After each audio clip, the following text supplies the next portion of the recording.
As if to underscore the sense of crisis, Australia's Prime Minister Kevin Rudd visited the Lower Lakes region earlier this year. What has stunned me is the extent to which this shoreline has moved from there to there in the space of a year. The chronic water crisis is one of the major challenges facing his government, and he knows it's a national problem that extends far beyond these lakes. It's the management of this entire system, this massive Murray-Darling system, from Queensland, where I come from, through New South Wales, across Victoria and to here. And unless we manage this river system better in the long term, then what we do in terms of shorter term measures will not help.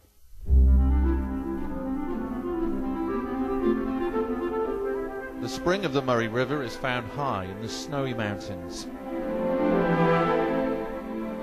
But the basin that it helps feed stretches over a vast area across 4 states: New South Wales, Victoria, Queensland and South Australia.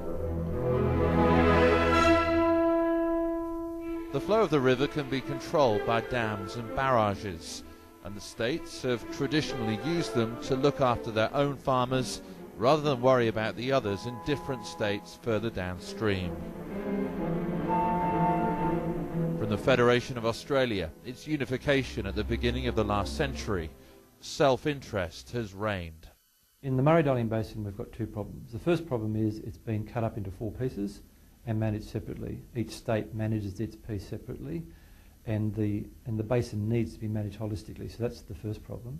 The second problem is inside each of the 4 pieces we overdid it. We cleared too much land and we took too much water out of the river because we didn't really know what we're doing, because we're such new settlers to this continent. We don't know what the limits of our landscape are compared to the centuries of understanding, for example, that you have in Europe. There are parts of the Murray River where it's now almost possible to wade from one side to the other. At this point a sandbar has emerged, which also would have been unthinkable before the present drought. The river is paying the price of being over-allocated. That's to say, farms along its banks have been promised too much water. Back in the 1950s, when the state governments encouraged farmers to cultivate their land, it wasn't a problem. Good rainfall meant there was a rich supply of water. Now too many water licenses have been sold. We know that we've historically over-allocated. We know we have not managed this basin as a basin. We've managed it as separate rivers. And we know that we're facing reduced inflows, historically low inflows, as a result of climate change. So really the policy task is the same. You have to reduce how much we're taking out of the rivers. In some parts of the Murray-Darling Basin there's more titles or licences for water than actually rain falls out of the sky. So we've got to pull back those titles, those licences, to a sustainable level.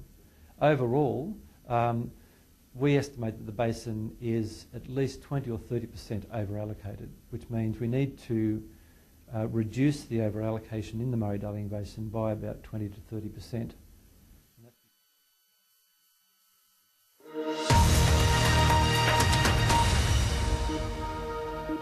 We're interrupting our programme to bring you a press briefing from New York City, where we're expecting to see the Mayor, Michael Bloomberg.